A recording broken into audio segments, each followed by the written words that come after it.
નમસ્કાર, આપ જોઈ રહ્યા છો ઝી 24 કલાક આપની સાથે હું છું સોનલ। બિહાર માટે આજનો દિવસ ખૂબ જ મહત્વનો દિવસ।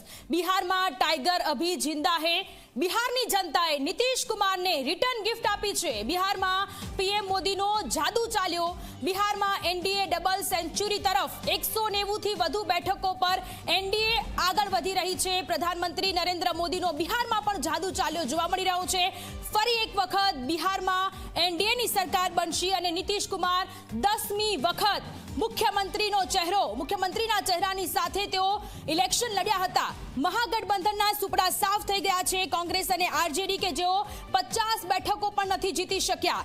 ખાસ કરીને જે મહત્વની બેઠકો છે રાધાપુર બેઠક કે જ્યાં તેજસ્વી યાદવ મહાગઠબંધનના મુખ્યમંત્રી પદના ઉમેદવાર તરીકે તેઓ ત્યાં ઉભા રહ્યા હતા, પરંતુ તેઓ પણ અત્યારે પાછળ છે ને તેમને ડિપોઝિટ પણ ન મળે તે પ્રકારની અત્યારે સંભાવનાઓ છે। મહુવા બેઠકમાંથી તેજસ્વીના ભાઈ તેજ પ્રતાપ યાદવ કે જેમણે એમની જે પાર્ટી છે આરજેડી તેમાંથી તેમને બરતરફ કરવામાં આવ્યા હતા, ફેમિલીમાંથી તેમને બરતરફ કરવામાં આવ્યા હતા, પરંતુ આરજેડીનો લાલુ પ્રસાદ યાદવનો જે આખો આ પ્લાન હતો એ પ્લાન બિહારમાં અત્યારે નિષ્ફળ જતો જોવા મળી રહ્યો છે, કારણ કે સ્પષ્ટ બહુમતીની સાથે એનડીએની સરકાર બનવા જઈ રહી છે અને મુખ્યમંત્રી નીતિશ કુમાર ફરી એક વખત બિહારની કમાન સંભાળવાના છે। બિહારમાં ભારતીય જનતા પાર્ટીના કાર્યાલયમાં અત્યારે ઉજવણીનો માહોલ છે। ફટાકડા ફોડી અને ભારતીય જનતા પાર્ટીના કાર્યકર્તાઓ, એનડીએના કાર્યકર્તાઓ અત્યારે ત્યાં ઉજવણી કરતા નજરે પડી રહ્યા છે। બિહારમાં એનડીએ ડબલ સેન્ચુરી તરફ